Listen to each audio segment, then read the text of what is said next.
Ang inyong sumbong siguradong may responding katapat. Hindi nagdadalawang isip na tumulong sino man ang nangangailangan. Ngayong gabi sa Responde, Mata ng Mamamayan.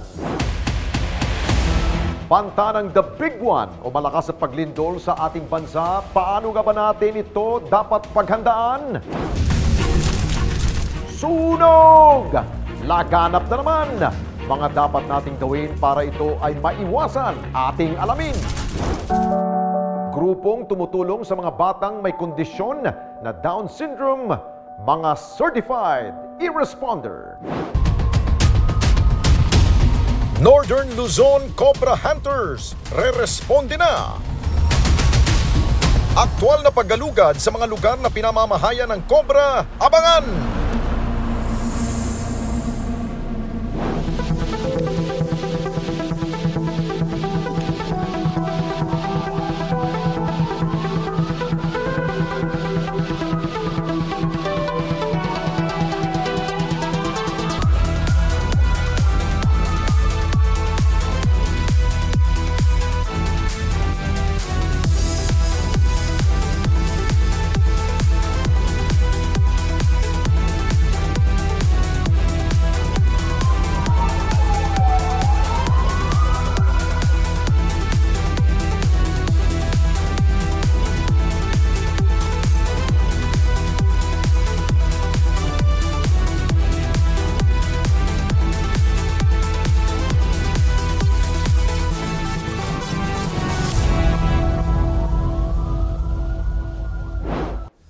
Magnitude 7.9.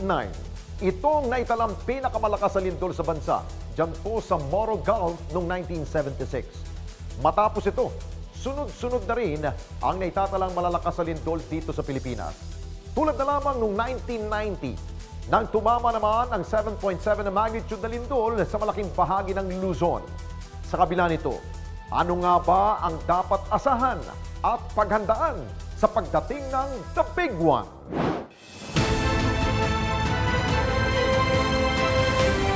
Sa mga nakalipas na buwan at taon, sunod-sunod nating nararanasan ang malalakas na paglindol sa iba't ibang panig ng ating bansa. Dahil dito, mas naging maugong ang panawagan na maghanda na sa kinakatakutang The Big One.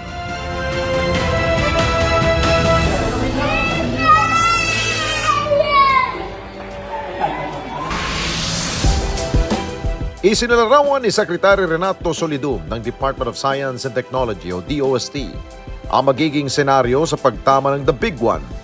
Sa kanyang pagtaya, 12.7% ng residential buildings ang magkakaroon ng heavy damage at 25.6% ay partially damaged. 8 hanggang 10% naman ng mga public buildings ang masisira. 20 hanggang 25% ang partially damaged. Sa mga gusali na may 10 hanggang 30 palapag, 11% ang makakaranas na matinding pinsala, habang 27% naman ang partially damaged. Ang mga pangyayari sa bansang Turkey, maaari ring sapitin ng Pilipinas.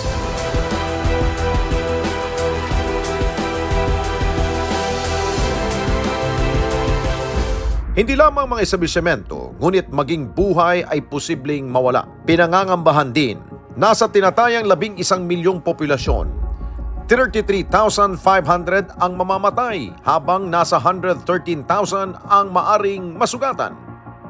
Kaya naman, ang National Disaster Risk Reduction and Management Council maigting ang kampanya para maipaalam sa publiko ang mga paghahandang kinakailangan sa oras ng ganitong sakuna. Ang NDRRMC natin is the highest policy-making body when it comes to disaster management. So, dyan po nang gagaling yung mga pulisiya natin, dyan pinag-uusapan, sila ang nag-a-approve, no? From mitigation to preparedness, to response and rehabilitation. Lahat ito ay hindi kaya gawin ng isang ahensya. So, kailangan ito well-coordinated kasi kanya-kanyang mandato ang mga member agencies natin. DPWH in charge sa infrastructure, yung DOST sa mitigation, yung AFP, yung DND sa response, plus DILG sa preparedness. So, kailangan well-coordinated ito. Hindi pananakot, ngunit pagsasabi ng totoong senaryo kung tatama ang malakas na lindol sa Pilipinas. Ito ang nais ng NDRMC na maintindihan ng bawat individual na lumalahok sa kanilang mga programa. Dalawa yan, no? Meron kasi tayong two major faults dito that na apektado yung Metro Manila. And these are, according to our experts sa PAGASA, sa PHIVOLCS, no? Especially Secretary Solidum, due na siya na gumalaw, no? Hindi naman ibig sabihin next 2 years, ganun, this year. But dun sa calculation nila, nasa window na siya na pwedeng gumalaw. So we have to prepare for that. And these major faults will greatly affect itong Metro Manila kasi ito yung center of commerce, center of government. Maraming tao. Daytime, we have 12 million yata ang population. So kung mangyari yan, and we have tall buildings na that were made before the building code was enacted or improved, no, to ensure na mag-withstand yung mga buildings natin, ma-survive nila yung earthquake, especially 7.2 and above. Hindi tayo nananakot, but yun nga, when we talk about disaster management, we always start that the Philippines is situated not just in the typhoon belt, but also in the ring of fire. Ibig sabihin, nandyan yung mga volcano. So nasa hazard prone talaga tayo. Sa nationwide simultaneous earthquake drill na gaganapin sa darating na Huwebes, March 9, inaasahang ang sabay-sabay na pagsasagawa ng mga protocols na kanilang inilatag. The basic goal of the quarterly drill is to remind our public, lalo na mga bata, no, mga adults, na what to do in case may earthquake. Kumbaga, we want to inculcate sa ating mga kababayan yung muscle memory, parang muscle memory na. Pag may shaking, what do? You automatic, duck, then you cover, and then you hold. Pag walang, after the shaking, you go immediately out of the building, sa infrastructure, sa safe zone. So yun po ang gusto natin mangyari, na automatic na sa mga bata, sa mga estudyante, sa atin, mga adults, no? Alam natin saan tayo pupunta, paano tayo lalabas sa mga buildings, ano dapat ang dala natin. Kaya nga we always remind the community na dapat may mga go bags, kasi that's one way of ensuring that kung nasira man ang bahay mo or you have to evacuate muna kasi because of the aftershocks, makasurvive ka man lang ng 24 hours with your own supplies. So yun po, isa yan.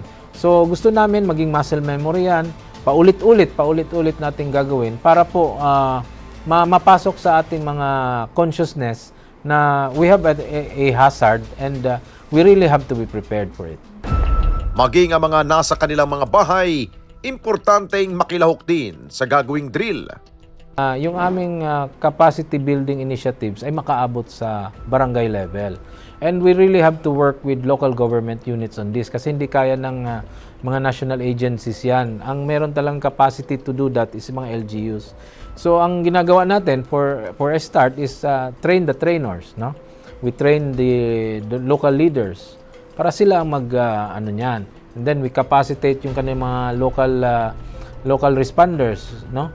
We give them the basics, yung mga barangay tanod, kung anong mga first aid, mga ganon. So talagang kailangan din natin ito. And kasi ang first responder naman talaga is yung mismong nasa community. So hindi yan manggagaling, just like what happened in Turkey. After 2 days pa tayo nakarating. So, di ba? Standard naman yun, international. But on the first few hours, yung community mismo ang talagang gagalaw. So, we really have to capacitate them. Pinulsuhan natin ang ilan sa ating mga kababayan sa kung ano ang kanilang mga paghahanda sa oras ng lindol. Kung ganito, open, lalabas ako. Duck cover na hold po. And hintayin ko po mawala muna yung earthquake, then at saka po lalabas ng building. Pag nasa labas ako, makikiramdam lang ako. Punta sa ilalim ng lamesa, tapos hawakan mo, hold mo yung lamesa para kahit umusog-usog siya, nasa ilalim ka pa rin, gano'n. Siguro hahanapin ko po yung kapatid ko kasi meron po akong kapatid na baby. Maghahanap po ako ng lugar na yung walang malalaking building, yung masave ko ang sarili ko. Ang batikang rescue doctor na si Dr. Ted Esguera, binigyan diin na dapat maging alerto sa lahat ng pagkakataon. Ang drop, cover, and hold, naging byline as if it's a one-size-fits-all. And we did it so wrong. Okay. Ilayo ko yung ito ha, pakikita ko. Una, dapat may mesa. Nakasya ka. Pangalawa, nasaan ang mesa? Ang mesa, ibig sabihin, nasaan ang mesa? Ang mesa ay katabi glass panel. Pagbagsak ng glass panel, sininto, lipan mo sa'yo, naloko na rin. Pangatlo, anong klaseng mesa? Baka yung mesa mo very cute or mesa mo salamin. Pwede ka mag-drop, cover and hold. Ito, tingnan mo ako, Rachel. Ito yung tamang drop, cover and hold. Nasa ilalim. Cover and hold to the paa ng mesa. Okay? Tama, pag may mesa. Wala kang mesa. Anong gawin mo? Pinakamaganda, tripod. Pag biglang lindol, may tinatawag na 3 seconds, up to maximum 3 seconds, decision making. Uy, lindol! Lindol nga! Luhod isa! Luhod isa, tingnan mo ako, luhod isa. Tingin sa taas, kaliwa, kanan, likod, may nahulog, springan mo. Para mag-survive ka, number 1, situation awareness. Maalam ka sa paligid mo, mabilis ka mag-acquire anong meron. Katulad ko dito, medyo malapit kami sa exit. Secondly, eyes. Paano mo maiwasan mga bagay babagsak sa'yo? Titingnan mo. So, ang tinuturo ko is dito. Pwede kang humawak sa harap mo. Kung hindi mo kakilala, hayaan mo kasi siya hawak din siya sa harap. Para nagkatulakan, meron kang battle. Yung item number 3. Moving is surviving. Number 2, looking is surviving. 2, moving is surviving. Move! Move! Move! Huwag kang static. Dahil sa kanyang kasanayan at pagiging veterano sa mundo ng rescue operations, si Esguera ay isa sa mga ipinadalang contingent ng Pilipinas sa bansang Turkey matapos ang magnitude 7.8 na lindol nito lamang Pebrero. Kinuha nila ako. Simula kay Abalos, sabi ni Abalos, find me a very good man in rescue. Kinuha nila ako. So they made me a consultant. Isipin mo, nag-responde kami sa Turkey. You know what happened? Kami ang may gamit ng high-tech up to the point na kami lahat kompletong gear. As in, hindi kami nataranta. Nung nasa Turkey kami, lahat ng ambulansya niya, advanced life support. Dito sa Pilipinas, mas maraming basic life support. Ika nga ang laman oxygen tank. Doon, up to the point that they have a ventilator. And they are invasive. They have medicine inside the ambulance. Apila niya sa gobyerno, pagtuunan ang kalagayan ng rescue and response education sa ating bansa. Building schools. I'm not building bridges. I'm saving a mother, a father, a daughter, a son. And I will not allow myself that a mistake will happen. Kasi tayo, we have to pay back. Na ibig sabihin, when Haiyan came in, the world went down to us. So, ganun lang din yun. You scratch somebody else's back. Walang pinipiling oras o panahon ang pagdating ng kalamidad o sakuna sa amang parte ng mundo. Kaya naman, mahalaga na palaging maging handa at may alam sa mga dapat gawin sakaling tumama ang the big one sa bansa. Dahil ang tamang kalaman, ang sandata natin para maging ligtas ang ating buhay, maging ang buhay ng ating pamilya.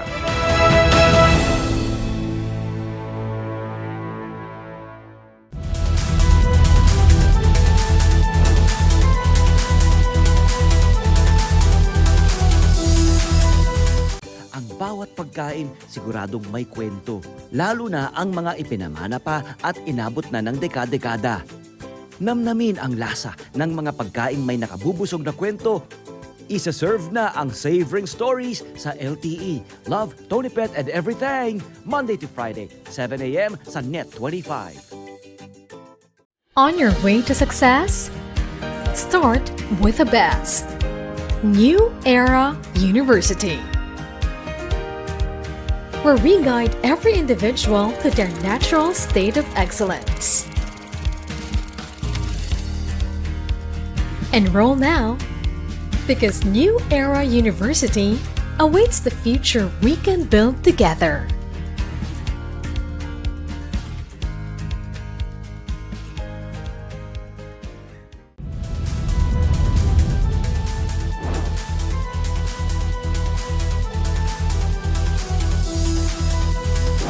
Mga sunog na naitala nito po nakalipas na buwan, isang LPG sa dahilan ng pagkakaroon ng sunog. Paano ba ito maiwasan? At ano pa ang iba pang dapat isaalang-alang tuwing may sunog sa ating pong komunidad? Ari-arian, kabuhayan at minsay buhay.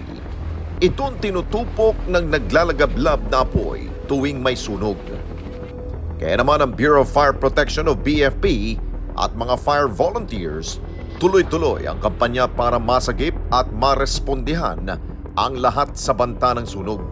Ang Bureau of Fire Protection ay nakatalaga para to prevent and suppress destructive fires. Kasama na rin po dito to conduct rescue operations during disasters and other calamities.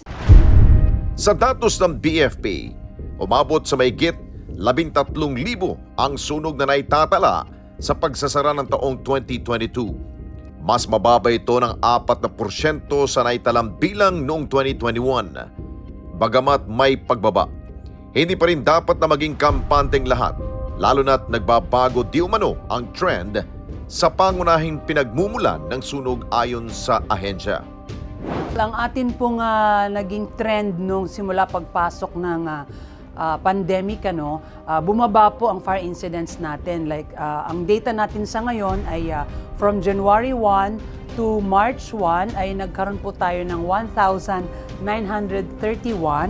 compared po last year ng same period nasa 2,478. So mababa po tayo ng around 22% ngayong taon.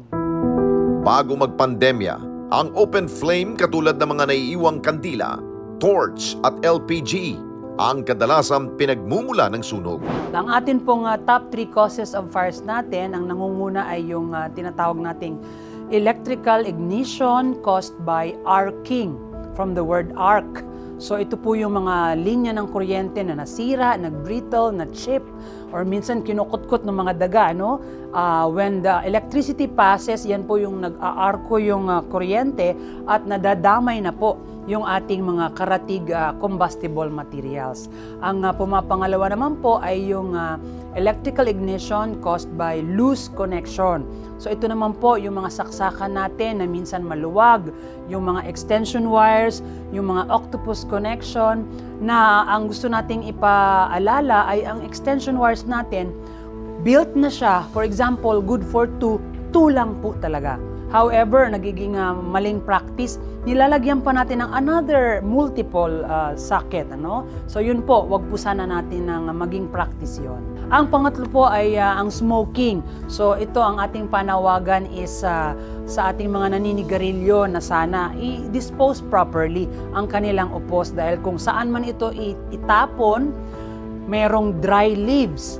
Malakas ang hangin natin, lumipad sa bubong or kung saan, doon na po nag-uumpisa ang ating sunog. Before the pandemic, medyo nag-shift yung causes. Prior to the pandemic, ang top cause noon ay open flame. And then, nag-shift siya into electrical. Dahil nga, yung mga tao natin nasa bahay lang, walang ibang magawa kundi mag-gadgets, mag-TV. Ang electric fan halos siguro 24/7 nakasindi. So, isa po yan sa nakita nating naging trend ng pag-shift ng causes of fires. 16 ang sugatan sa pagsabog ng LPG at yung pagkasunog na rin po ng isang laundry shop sa Maynila. Isa ang pagsabog ng LPG sa mga pinangangambahang maging sanhi ng sunog sa isang kabahayan at mga establishmento. Katunayan, ilan sa mga insidenteng ito nakunan pa ng CCTV. Kaya naman payo ng BFP, maging mapanuri sa bawat LPG na ating ginagamit. Prior pandemic, isa siya. sa open flame, LPG, ganon. So, nung nag-pandemic nga, kahit sabihin na natin nasa bahay yung mga tao, actually, walang ginawa kundi magluto, right? Manood kung ano man. Naging party pa rin siya ng first period ng pandemic. So, however, nitong mga bandang huli, nag-iba na nga. Ganun din, ang ating patuloy pa rin na reminder na maging mas lalong aware tayo. Kaya nga po, part siya ng ating tinatawag na EDIT, Emergency Drill in the Home. Kung saan yung EDIT, ito po yung tayong mga matatanda, tayong magulang na mas nakakaalam, mas aware, i-share po natin sa mga kabataan. Like for example, naghahapunan or nagmimerienda, pag-usapan na ito pag nagsiklab, wag mong bubuhusan ng tubig, yung kuryente. O pag ito nag-apoy yung kawali, wag mong bubuhusan ng tubig at lalong kakalat. Mga ganung bagay po. Na ito yung bahay natin naka-grills, nandito ang susi. Ito ang pag-exit. So mga ganun po na over time, pag nakasanayan na, mababawasan na rin yung pagpanik. Ayon pa sa BFP, karaniwang sa residential areas o mga kabahayang gawa sa light materials sa listahan ng pinakamaraming natutupok ng apoy. Ayon po sa data natin, majority of these fires are residential areas. At ito nga, hindi natin na maiwasan din yung mga kung ano pa yung mga dikit-dikit na mga bahay made of light combustible, yun po talaga ang mabilis kumalat ang apoy. Plus, yung weather natin, yung temperatura natin sa ngayong... Ngayong buwan ng Marso ang pagdiriwang ng Fire Prevention Month. Mas paigtingin pa ng BFP ang paglilibot sa mga komunidad para palalahanan ang publiko sa mga dapat na gawin para maiwasan ang sakunang ito. Pero nakikita natin yung kung bakit majority residential. Dahil nga po ang Bureau of Fire Protection walang authority to conduct fire safety inspection in the homes, in the residences. So that is why pinanganak yung programa po natin na tinatawag OLP o Plan Ligtas na Pamayanan. This was launched last 2019 kung saan nagbabahay-bahay po kami yung mga bumbero natin, talking to the homeowners, talking to the may-ari ng bahay and the rest of the occupants and assisting them on how to identify the hazards in their home. Tama ba yung pagkakalagay ng mga plug ng kuryente? Tama ba ang pwesto ng gasol and everything? So, yun po, naging maganda ang umpisa. However, pumasok yung pandemya, no face-to-face contact. So, nag-modify kami into a parang recorrida. Yun po, yung fire truck na nag-aanunsyo tayo. And now that we're back to normal, full blast na naman po tayo sa ating OLP. Maging ang mga programa na kanilang binubuo, nakatuon sa pagpapaalala ng mga dapat at hindi dapat gawin sa panahon na may sunog. Simula po nang nagkaroon ng pandemic, we grabbed the opportunity na ang community ay nasa internet, nasa tinatawag nating mga netizens. So malaking tulong po yung pagiging active ng ating public information service down to the regional level ng mga public information unit. Binigyan din ng kanilang ahensya na importante ang kooperasyon ng bawat individual sa komunidad. Ayun na nga po. And we cannot do away with the, sabihin na nating, old school kind of public service. Ano po. So, with the transition ng BFP modernization, actually, ngayon lang din nila nalaman na college graduate degree holders yung ating mga firefighters. Kasi it used to be nga naman, nung sinaunang panahon, ikaw matangkad ka, magbombero ka na. O ikaw malaki katawan mo, bombero ka na. So now that ito na po, nailatag na yung RA 9263, yung professionalization nga po ng BFP, ito na po, nag-umpisa na rin yung pagpapalawak natin ng giving them the opportunity to share kung ano yung talent, yung skills, lahat po ng maaari nating magamit for the betterment ng government service, ng Bureau of Fire Protection mismo. That is why yung OLP, yun talaga yung nakita nating program para immersion down to the community. Kasi nga, no matter how ganda your programs, kung walang reciprocation, participation ng community, useless din po kasi. Kaya naman may igting nilang panawagan, makialam at alamin ang responsibilidad bilang individual sa panahon ng sakuna. Yung mga activities natin includes the community, involves them. So again, immersion. Again, we would like to come to you, mga kababayan natin, na kami po ito, kami lang ito, kumbaga. Your friendly bumbero, willing to help you, willing to share to you yung knowledge namin. That is why ang theme po natin ngayon ay sa pag-iwas sa sunog, hindi ka nag-iisa. So yun po, pangatlong taon na po yan na ating patuloy na ginagamit na tema para mag-instill po talaga sa mind ng ating community na we are together in this fight against disastrous fire. Nakita natin na even if March ang pinakamainit, meron pa ring buwan, meron pa ring months na patuloy pa rin yung pagkakaroon ng insidente ng sunog. So might as well, ugaliin na natin that fire prevention is every day. Ang sunog ay ating maiiwasan kung tayong lahat ay may wastong kalaman sa pinagmumulan nito. Maging responsableng mamamayan sa lahat ng panahon upang masiguro na walang sinuman ang mapapahamak ng dahil sa isang kapabayaan.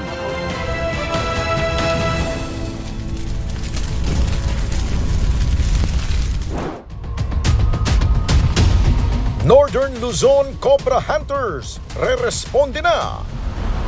Abangan!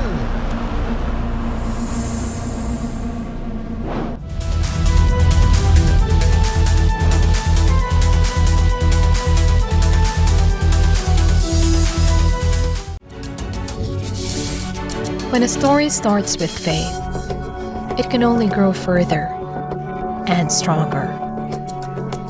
As time passes by, we learn about your story. In an institution of exceptional healthcare, with genuine Christian compassion, we care about you. With a safe, secured, and sanitized environment, accompanied by a team of trusted healthcare professionals, we're built this way to serve you better. By providing affordable health services to general population, we want what's best for you. Because at New Era General Hospital, everyone matters.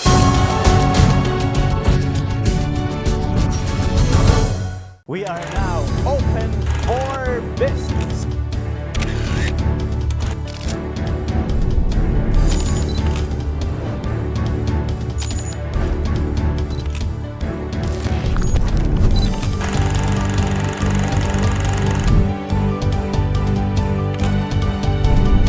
Open for Business with Cesar Vallejos, every Sunday, 9 p.m. Sunday 25.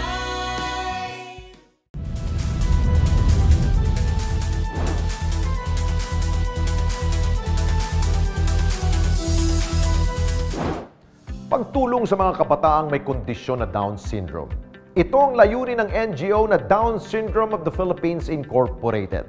Pero higit pa ho sa paggabay sa mga batang kanilang nirerespondihan, ay nabibigyan din nila ng pagkakataon ito na makapagtrabaho. Kung paano nila ito ginagawa, tunghayan po natin ito.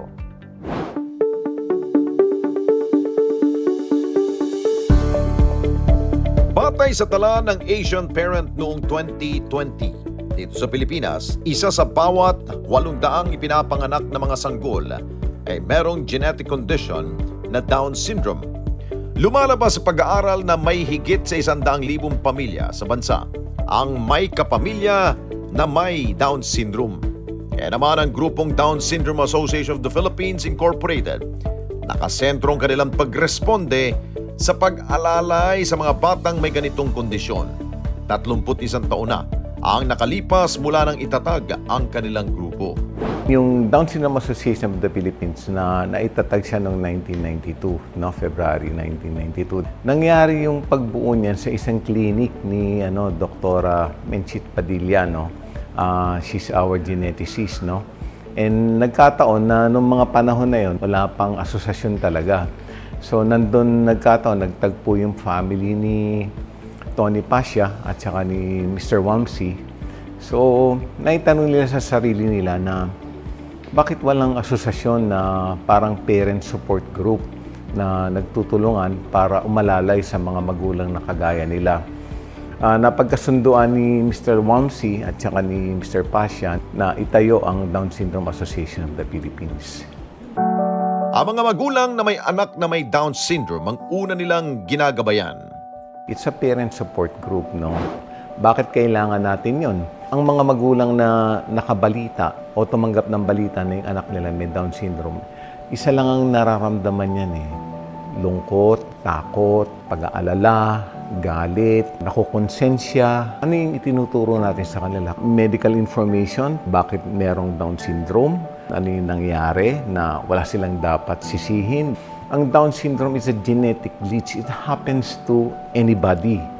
Ang kagandahan sa DSAPI, ang mga frontliners, talagang mga magulang na merong anak na may Down syndrome. Basta maibigay lang natin yung tamang pangangailangan ng mga bata. Una, medical needs, therapy, ang pamilya, social skills, kailangan nila yan.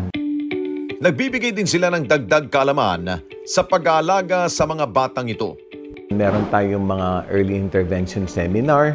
Ang nakakaharap diyan ng mga magulang, na mga bagong magulang na may anak na may Down syndrome, kapwa nila magulang na meron ding anak na may Down syndrome. You are reassuring the parents na makikita nila na okay naman yung mga anak nila, lumaki naman ng maayos. Ang unang adhikain ng DSAPI, iayos muna yung pananaw ng magulang. Pag naging maayos na yung isip ng magulang, diyan naman papasok yung ano yung mga dapat kong gawin. Ayon pa kay Luis, nakalulungkot man, ngunit may mga magulang pa rin na hindi tanggap ang kondisyon ng kanilang anak. Sa ngayon, siguro bihira na lang yung mga ganyan. Pero meron pa din mga ganyan, mangilan-ngilan. Kapag ganyan ang attitude ng magulang, una, apektado yung bata. Kasi hindi mo siya mabigyan ng tamang pangangailangan para siya ay lumaking maayos, maging bahagi ng community, ng society, magkaroon ng pagkakataon na makapag-aral at sa kanyang paglaki ay magkaroon siya ng productive life. Hindi rin umano hadlang ang kahirapan upang alagaan ang mga batang may Down syndrome. Ang talo mo kasi pag umayaw ka na para sa anak mo eh. Pero maraming paraan na pwedeng gawin. Pwede tayong makipag-ugnayan sa DSWD, sa PDAW. Alamin natin na kung ano yung mga pinoprovide ng government para matugunan yung mga pangangailangan ng ating anak. Merong mga leadering therapy sa PGH, sa UP, no? And makipag-ugnayan lang sila sa Down Syndrome Association of the Philippines. The Down Syndrome Association of the Philippines can provide for all this information. Sino yung mga dapat ninyong kausapin. Ang pipigil lang sa'yo para maibigay mo ang lahat ng pangangailangan ng iyong anak, yung attitude mo towards the problem. Ngayon, nabibigyan na rin ng pagkakataon ng mga batang may Down syndrome na makapagtrabaho. Nakikipag-ugnayan yung mga corporate entities. Sa Unilove Foundation, meron silang programa na Project Inclusion. May mga members tayo ng Down Syndrome Association of the Philippines na nagtatrabaho sila. Itong programa ng Shakey's na to, maganda to para sa kabuuan. Maganda yan para sa isang bata na may Down syndrome na maranasan niya kung paano siya magtrabaho, paano magtrabaho. Ganon din sa kanyang mga magulang, sa kanyang pamilya. It gives so much encouragement to them. Maganda din yan para sa public, sa society. Kasi nakikita nila, these people with Down syndrome pala, they can live productive lives. Isang anak ni Agnes na si Jeremy sa nabigyan ng tsansa na makapaghanap buhay sa kabila ng kanyang kondisyon. He had small jobs, like in a laundry shop maybe for a year. Because he was in a school where they developed life skills. So he would be part of the program where he could work in a burger store, burger shop, like that. But nothing long-term like the program that he is involved with right now, which is the Love and Down program. It's a partnership between the Down Syndrome Association of the Philippines and Shakey's Pizza.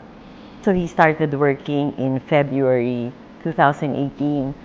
So they're not part of the workforce. They don't get the benefits of full-time employees, but they can work, let's say, 2 hours a day, 3 times a week, 2 up to 5 hours. They adjusted to the capabilities of the children. So what were these simple tasks initially? Greeting, giving a menu, setting the table, or maybe helping them find seats in the restaurant. They could do other work like Jeremy now can actually clean the table. Like the other participants, pwede rin silang mag-fold ng boxes. Huwag natin kasi silang ikahon na lahat sila pare-pareho lang, ito lang ang pwede nilang gawin. They may not be as good or as, similar to typical people, but they can actually sometimes even do better in certain skills. Ang kanilang grupo laging nakahandang tumulong sa mga magulang na katulad nila na pinagdadaanan. We can easily be reached, no? Siguro sa Facebook lang nandun na lahat ng information, no? And then nandun din yung mga telephone numbers namin. Yung head office natin sa Mandaluyong, sa Davao meron din tayong office, meron tayong branch dyan sa Cebu, sa Cagayan de Oro. They can also reach out to some people there na very active sa asosasyon, and also Iloilo and Bacolod, no? So we're all over. Na madali tayong maabot ng mga magulang na merong anak na may Down syndrome. Ang mensahe ko sa mga magulang, no, na dadalawang isip pa tungkol sa kalagayan ng kanilang anak. Una, tignan natin ang bata bilang isang bata. Tingnan natin siya bilang ating anak, no? At i-assure natin yun sa sarili, anak ko to anak ko to, mahal ko to. Pangalawa, at saka natin tignan yung kanyang kondisyon at yung kanyang pangangailangan. Pag nagawa natin yon, nakakatiyak ako na magiging maayos ang paglaki ng bata. Bawat bata ay nangangailangan ng sapat na pagkalinga anuman ang kanilang kondisyon. At sa maraming pagkakataon, napatunayan ng Down Syndrome Association of the Philippines na hindi hadlang ang pagkakaroon ng Down syndrome upang tumigil ang kanilang mundo. Bagkus tamang paggabay at pagsuporta ang kanilang kailangan para maabot ang kanilang mga pangarap sa kabila ng kanilang espesyal na kondisyon. Kami, ang Down Syndrome Association of the Philippines, Certified E-Responders.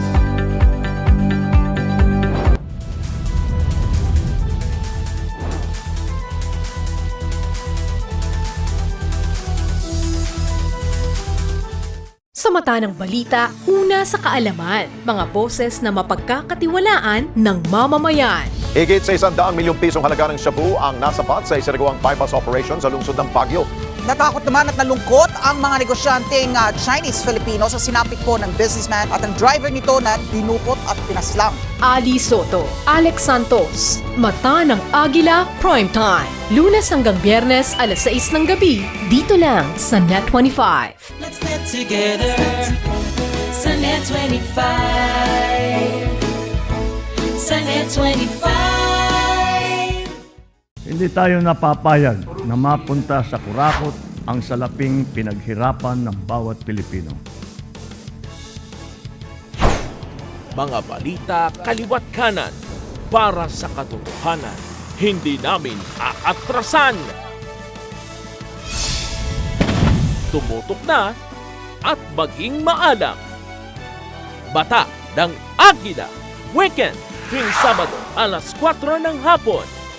Dito lang sa Net25.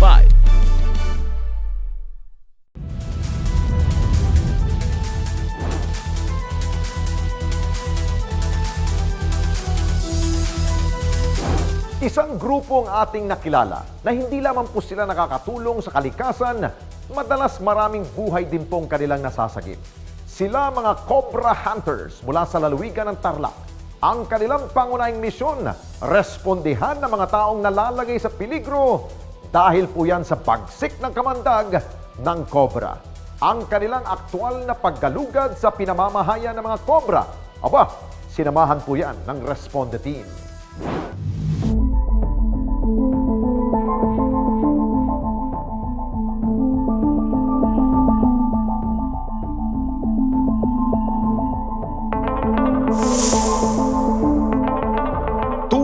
tag-init, madalas lumalabas sa kanilang lungga ang mga ahas para maghanap ng malamig at ligtas na tahanan. Kaya maaaring ito rin ang dahilan kung bakit nitong mga nakalipas na linggo, ilang mga sawa ang nakita at nahuli sa iba't ibang lungsod dito sa Metro Manila. Pero bago pa man mapabalita ang mga nahuling gumagalang ahas, isang grupo na mula sa Concepcion, Tarlac ang patuloy na nagva-viral ang kanilang video dahil sa panguhuli at pag-rescue lamang naman ng cobra at sawa ang kanilang content.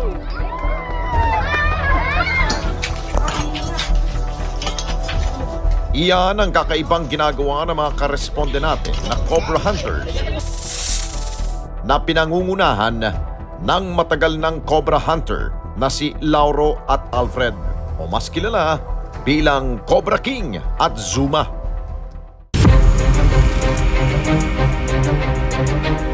Ang misyon ng grupo respondihan ang mga kababayan nating nasa peligro ang buhay dahil sa may namamahay ng cobra o sawa sa kanilang lugar. Cobra, bago muna. Ilang buhay na rin ang kanilang nasagip dahil sa pagbibigay ng tamang impormasyon kaugnay sa mga ahas. At para mas may dokumento at maintindihan ng programa, ang ginagawa ng mga Cobra Hunters, sinadya namin ang probinsya ng Tarlac. Kwento ni Lauro, dekada 80 pa lamang nang magsimula siyang manghuli ng cobra. Sobrang hirap ang naging buhay ko dahil magang nawala yung tatay ko, yung mama ko sakitin, kaya umabot ako doon sa point of desperation na parang gusto ko na mamatay, ganun, suko na ako dahil sa hindi ako nakapag-aral, walang trabaho. And then merong isang Chinese national noon na nag-advertise siya sa local radio station at saka newspaper na nangangailangan siya ng supply ng cobra. Pinuntahan ko yung Chinese, hindi ko kilala kung alin ba talaga yung cobra na kailangan niya. Kaya hiniling ko sa kanya na ipakita niya sa akin kung ano yung itsura ng cobra para alam ko kasi marami nga mga ahas. Tapos binigyan niya ako ng instruction kung paano huhulihin. Tsaka dahil nga nung panahon na yun, na ano yun mga 1980s pa yun Kaya yung presyo noon na inoffer sa akin na 120 pesos per kilo, makakabili na yun ng 10 kilong bigas, may ulam ka pa. Kaya naisip ko lang sa dami ng ahas, may trabaho na ako. Noong mga panahon na yun, ang mga cobra na kanilang nahuhuli ay naibebenta pa. May batas na nag-exist para protektahan yung mga wildlife pero lumang batas. Kumbaga parang wala nang ngipin yung batas kaya hindi na pinapansin. Kaya openly, merong mga cobra shop, snake shop sa Ongpin, meron sa Malate, Ermita na ino-operate ng mga Chinese. So doon nang naging market ko dahil medyo may mga kaibigan ako na naging interesado na sa panguhuli ng ahas, kasama nga dyan si Suma. Lumaki yung market namin, tapos mayroong nagpunta sa akin na kailangan nila ng supply ng cobra para sa paggawa ng antivenom. Nagkaroon ng panahon na ako yung nagsusupply ng mga cobra sa Biological Production Services ng DOH. Yun yung gumagawa ng ating antivenom. Ang mga ahas din ang kanyang naging tulay para makarating siya sa Saudi Arabia. 1997, na-recruit naman ako sa King Fahad Hospital at nagtrabaho ako sa antivenom department. Kami yung umiikot sa buong kingdom. Kasi yung department namin, yun yung nagsusupply ng antivenom sa buong Gulf region. Kaya iniikot namin yung buong kingdom para kolektahin lahat ng mga makakamandag na ahas at saka mga scorpion sa disyerto. Tapos noong 2001, umuwi ako dahil pakiramdam ko, yung kinikita ko doon, mas kikitain ko pa ng madali dito kung magtitinda na lang ako ng ahas. So nagbukas ako ng sarili kong cobra shop. Ngunit sa kanyang pag-uwi, dito na nagkaroon ng paghihigpit ang pamahalaan. Pinirmahan naman ni Madam Gloria Arroyo noon yung Republic Act 9147 na hinigpitan na yung batas. Ito yung batas na nagpoprotekta sa lahat ng mga buhay ilang kasama na ang mga cobra. Lahat ng mga snake shop sa Manila, ni-raid na ng DNR at ipinasara na silang lahat. Hindi nagtagal, pati yung shop ko pinasara na din. So mula nun, umasa na lang kami dun sa mga paminsan-minsan na tawag, yung parang sa ginagawa namin ngayon, rescue. Pero nung panahon na yon, kahit papano, naibebenta pa namin yung mga nahuhuli namin sa mga tawag. Kung minsan merong nagpapahuli na sadyang babayaran para sa medicinal purposes, ganun. Pero irregular. At nang dumating ang pandemya, dito na nila naisip na pasukin ang pag-vlog. Nung nag-pandemic, dahil nakulong na nga kami dito at wala kaming ginagawa, napilitan na ako na sumubok sa vlogging. Ayon pa kay Zuma, patuloy na dumadami ang mga cobra dito sa lugar nila sa Tarlac. Kaya tuloy-tuloy ang pagdami ng mga gustong magparesponde sa kanila. Wag na wag niyo pong gagayahin yung ginawa ko. Dito sa Tarlac dito, napakaraming cobra. Kung minsan tatawag yung tao na isang buwan nakakita ng cobra, pagdating mo doon, tuturo ko saan nagbabayad, mahuhuli mo yung cobra. Magpapalipas ka lang ng isang buwan, 2 buwan, makakakita naman. Ganun karami ang cobra rito.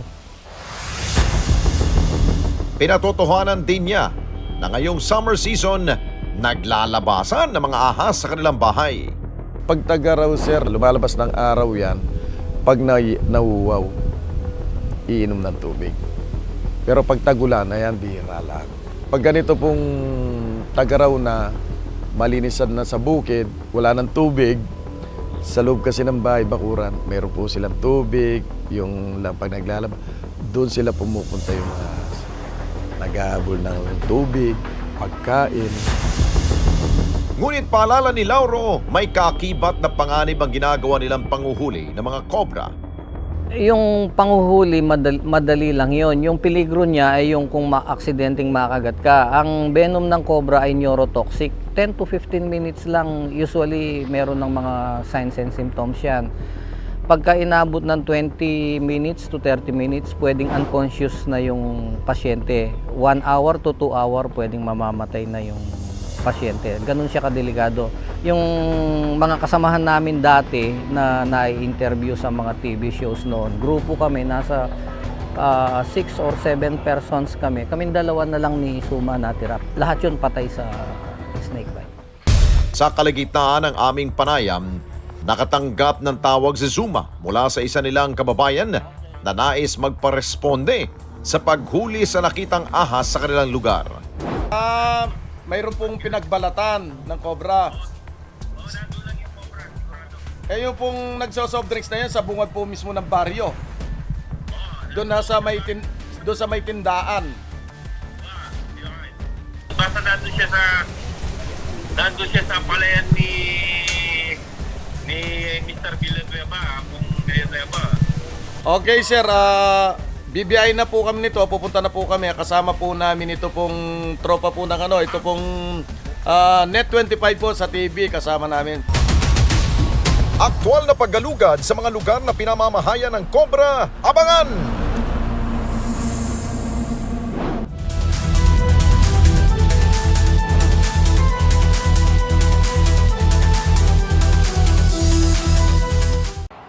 Ako si Sara Duterte, tatakbo bilang Pangulo ng Pilipinas. Good luck. Yun lamang po. Tampok ang mga nagbabagang balita at malalimang panayam sa mga pangunahing personalidad, mga opisyal ng gobyerno, eksperto at mga taong nasa sentro ng kontrobersya. Harapan at tapatan. Alamin ang totoo. Alamin ang magkakaibang panig. Sumabay sa init ng mga balita at issue. Ano sa palagay nyo? Alas 8 hanggang alas 10 ng umaga, Lunes hanggang Biyernes, dito lang sa Net25. We are now open for business.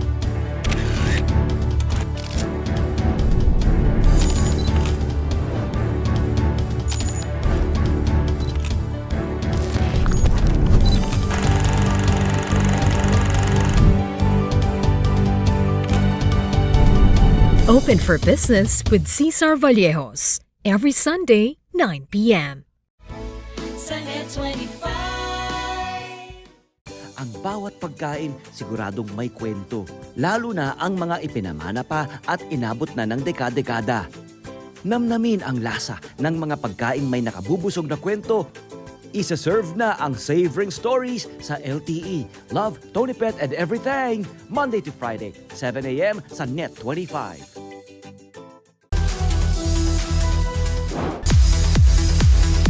Matapos ang tawag ay dali-daling umalis ang grupo kasamang responde team patungo sa lugar na tinukoy ng tipster. Pagdating sa lugar ay agad bumungad na sa grupo ang pinagbalatan ng ahas. Pinagbalatan ng kobra. Kaya't sinuyod nila ang lugar na maaring pinagtataguan nito. Ngunit walang nakita na kahit na anong bakas ng ahas, sina Zuma at Cobra King. Nakita natin yung pinagbalatan, kaya lang imposible, hindi natin makukuha dahil riprap. Kalsada ito, bagong gawa lang ito. Napakaraming butas sa riprap, sementado, bagong gawa. Hindi natin makukuha ito, hindi natin magigiba ito. Kaya iwanan na natin ito. Pupuntahan natin yung dalawang pinagbalatan doon sa may bahay. Sunod naman na pinuntahan ng grupo ay ang bahay ng nauna nang humingi ng saklolo sa kanila. Ayon sa may-ari ng bahay, pinagbalatan din ng ahas ang nakitan mismo sa kanilang bakuran. Sir, sa ano ng kahoy. Ito 1/4 yung sukat. May 2 pa rin lapad eh. Malaki na kung ano. Oo. Kaya't isa-isa na ang ginalugad ng grupo ang bawat sulok ng bakuran.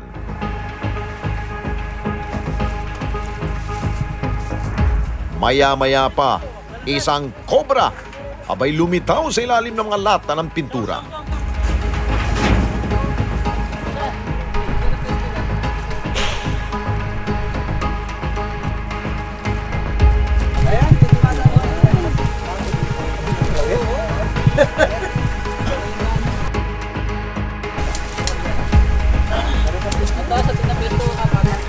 At nang sukatin, umaabot sa mahigit na 4 na talampakan ang nahuling kobra. Oh, yan. 56 inches. Ipinagpatuloy pa ng grupo ang pagsuyod sa iba pang lugar na maaring pagtaguan ng mga kobra. Bawat sulok at butas ay sinilip. Maya-maya pa,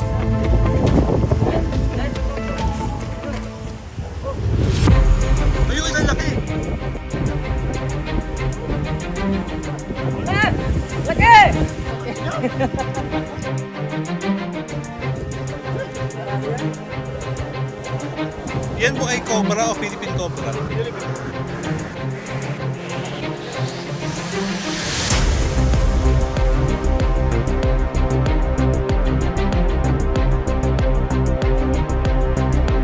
hindi naman nagtagal, isa pang kobra ang kanilang nakita na natutulog sa likod ng bahay. Ayun, ito na.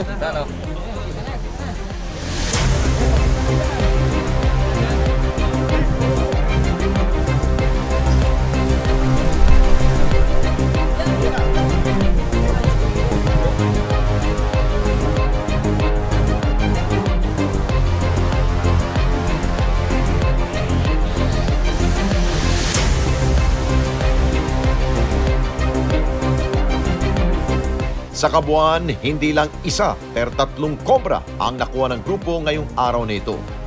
Bali, nakatatlo tayo. Although apat yung ini-report, hindi ganun ka daling hanapin sila dahil ito yung talagang natural habitat nila kasi. At ang may-ari ng bahay kahit papaano makakahinga ng maayos. Malaking pasasalamat ko sir sa pagdating ninyo. Nakatsyempo pa, nahuli. Yung 3 ahas, medyo nawala yung kaba ko dahil nahuli yung mga ahas dito. Maraming salamat. Paglilinaw ni Lauro, hindi lahat ng ahas ay kanilang hinuhuli. Yung mga hinuhuli namin dapat, yun lang nagpo-pose ng danger sa human life. Yun yung mga naliligaw dun sa mga bahay, nakakapasok sa mga bakuran, sa mga communities. Yung nandun sa work area, kahit kuminsan kahit sa bukid. Yung bukid, yun ang talaga natural habitat ng cobra. Pero pagka ito nandun sa work area, halimbawa doon sa kubo, doon sa yung patubig ng magsasaka, usually may kubo yan eh. Kailangan naming magresponde kasi kung hindi namin re-respondihan yung mga tawag na ganon, yung mga tao mismo, hahanapin nila yung ahas, which is delikado doon sa part nung manghuhuli kasi marami na nga mga kaso na disgrasya sa attempt na hulihin yung makamandag na ahas. At saka sigurado papatay nila yung ahas, sayang. Sila kasi yung pinaka-natural pest control natin.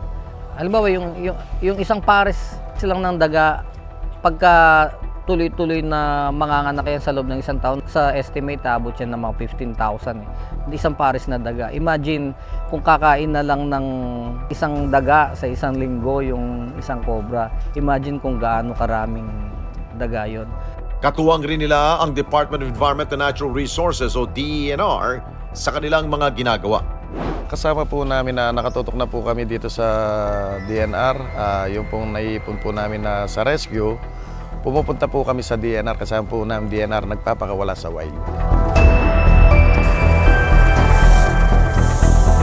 Bagamat libreng kanilang serbisyo, meron naman silang pakiusap. Dahil ang affected ng problema sa ahas, mga kababayan natin na walang kakayanang magbayad. Pero hanggat maaari, hinihingi namin yung transportation expenses namin kasi wala naman kaming kikitain dito. Yung service namin free. Pero kailangan namin makuha yung transportation expenses. Kaya nananawagan kami dun sa mga may kakayanan namang magbayad, kung pwede na mag-consider sila na magbigay para na sa ganun, may magagamit naman kami dun sa kababayan nating mga kailangan ng tulong namin na hindi kayang bayaran yung transpo expenses namin. Totoong marami ang namamangha sa peligrong sinusuong ng grupo ng Cobra Hunters sa bawat pagresponde nila. Katunayan, patuloy na umaani sila ng suporta mula sa kanilang mga viewers sa social media. Pero ang higit na nakakabilib sa kanilang ginagawa, handa silang magbuwis buhay para sa ibang tao at magligtas sa mga hayop tulad ng cobra upang may balik ito sa kagubatan kung saan sila dapat naninirahan.